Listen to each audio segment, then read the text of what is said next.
이 진로 선택 과목이 입학사정관들도 감안하겠다. 그리고 더 중요한 거 성적화되어 있다는 부분이 가장 더 중요하겠죠. 그렇다면 이걸 어떻게 활용할 거냐라는 부분인데, 아까도 자료를 보셔서 알겠지만 국어도 있고 여러 가지도 있지만 저는 수학 선생님이잖아요. 그러니까 저는 수학에서만 이야기 드릴 겁니다. 분명히 접근하는 방식은 문과하고 이과하고 약간 차이점이 있어요. 왜 차이점이 있느냐면 이과는 확실히 기하가 수능에 선택을 할 수 있는 부분이고, 그 반면에 문과는 뭐 기하를 할 필요는 없잖아요. 거기에서 경제수학이라는 부분이 분명히 있긴 한데, 그 경제수학이라는 것은 수능에서 선택하는 부분은 아니거든요. 그러니까 접근하는 방식이 약간 틀릴 것 같습니다. 일단 먼저 문과부터 간단하게 말씀을 좀 드릴까요? 자, 문과는 일반 선택 과목에서는 확통이에요. 근데 이거는 수능에서 선택을 해야 되기 때문에 그대로 선택을 하게 돼 있습니다. 분명히 서울대나 여러 개 대학에서 자연계는 기하와 미적분을 선택하도록 제시가 되어 있기 때문에 확통을 선택할 이유는 거의 없겠죠. 물론 확통과 뭐 여러 개를 다 선택해서 공부를 해도 좋겠지만 좀 부담이 생길 수는 있을 것 같아요.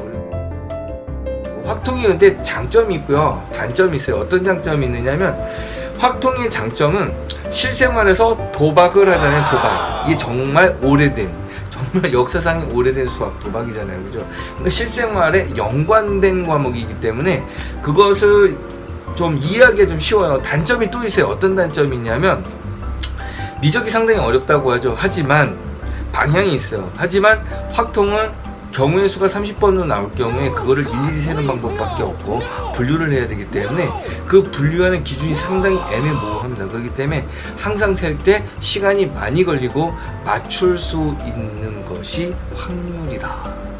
30번을 맞출 수 있느냐 없느냐는 확률이다. 이것 때문에 단점이 될 수 있다고 생각합니다. 경제수학이에요. 경제수학. 문과에서 진로선택 과목으로 할 수 있는 거 경제수학.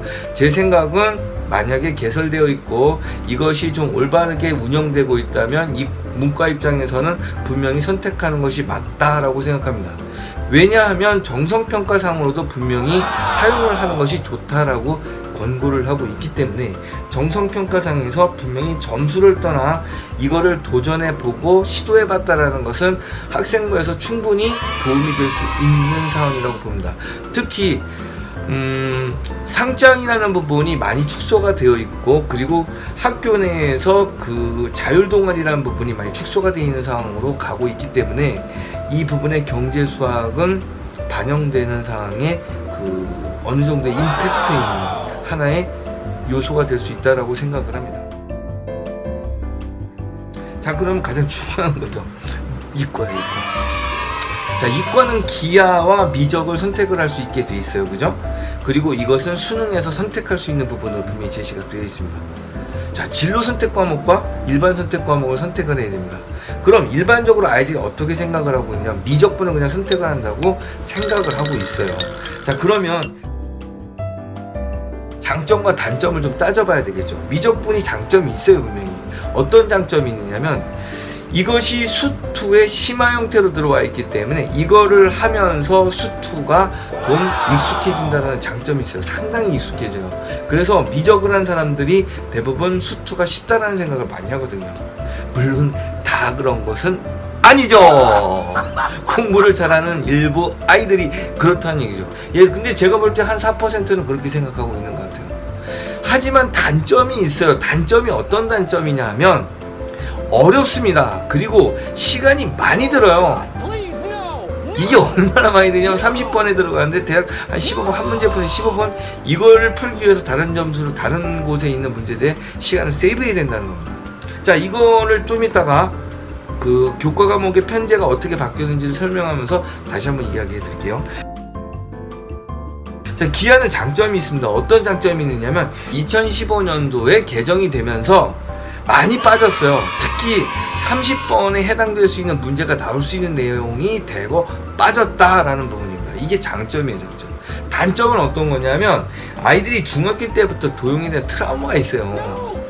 도형은 재밌는 거거든요. 그리고 참 창의적인 거일 수 있습니다. 그런데 그렇게 어려운 거 막 도조선을 넣는 거 막 이렇게 내다 보니까 아이들이 도형은 어려운 거라는 트라우마를 갖고 있어요. 하지만 고등학교에선 이것이 그렇지 않거든요. 근데 이거를 해보지도 않고 어렵다라고 생각하고 포기를 해버립니다. 자, 그렇기 때문에 이게 단점이에요. 자, 그러면 조금 전에 추가되고 그다음에 빠진 부분이 있다고 말씀드렸죠. 그거를 좀 설명해 드릴게요. 자, 2015년 개정된 교과 과목 이전 겁니다. 2019년도 개정판이요. 자, 여기에는 미적분이 있는데 지금 이 미적분은 수투에 해당되는 거고요. 미적분 2가 형과정상에서 미적분으로 해당되는 겁니다. 기하와 벡터는 기하로 되어 있는 겁니다. 자, 그러면 여기서 중요한 부분을 줄게요.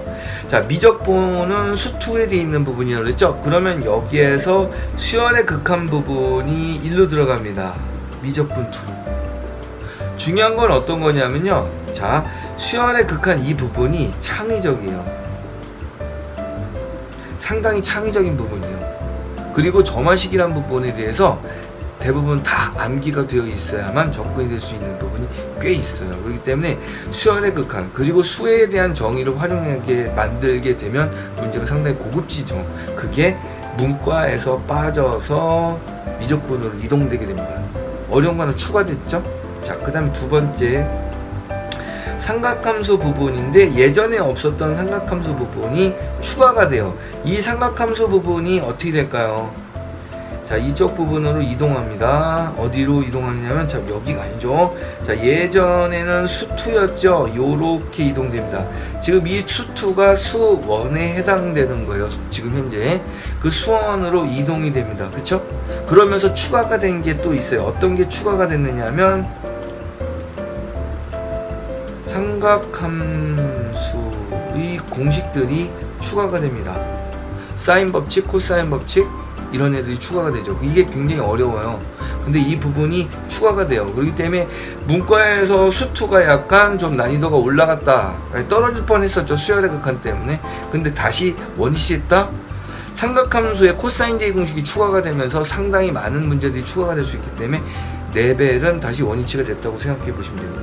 자, 그것이 그런데 문이과 공통으로 되어 있죠. 그래서 같이 추가가 됐죠. 여기에 그게 어떤 식으로 활용될 수 있느냐면 삼각함수가 미적분 2에서 코사인 제이 공식이 추가가 되면서 상당히 고급지게 만들어질 수 있는 요건들이 많이 추가가 됩니다. 그리고 여기서 빠진 게 없어요. 지금 전체적으로. 그죠?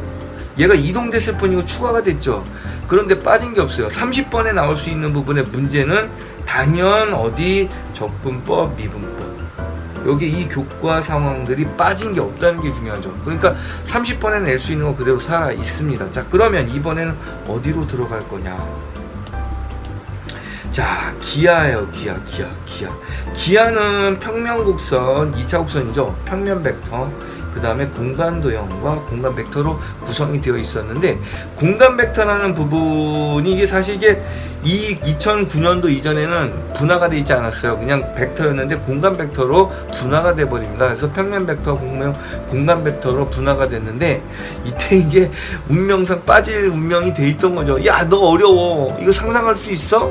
그러면 방정식 줄게. 이걸로 한번 판단해봐. 이렇게 돼야 되는데, 이거가 너 어려워? 그럼 빼줄게. 이렇게 돼버린 거죠. 그래서 지금 봅시다. 공간 좌표 부분은 살아있고요. 공간 벡터가 통째로 빠져버리는데, 이 공간 벡터에 도형 방정식이 있어요. 이게 빠져버립니다. 예, 물론 구우 방정식은 공간 좌표가 있기 때문에 걔는 들어가 있지만 평면 방정식과 직선 방정식이 빠지게 된 겁니다. 그러니까 어떻게 됐습니까?